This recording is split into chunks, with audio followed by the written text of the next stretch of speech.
वीरान रेतीले रेगिस्तान में छिपने की जगह ज़्यादा नहीं होती।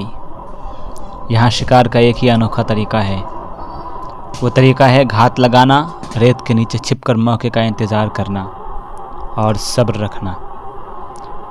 सांप बिना खाए महीनों रह सकते हैं। उन्हें 80 डिग्री सेल्सियस तक का तापमान सहना पड़ता है। मिलिए हॉर्न वाइपर से।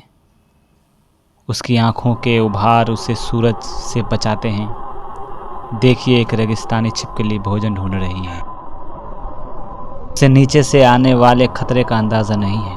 उसने हमेशा सतह के हमलों से खुद को बचाया है और यही उसकी सबसे बड़ी गलती है।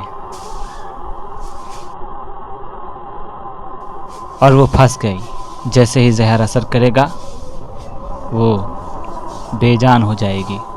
सांप उसकी गंध का पीछा करते हुए उसे ढूंढ लेगा। रेगिस्तान में शिकारी का नियम है सब्र और खामोश घात।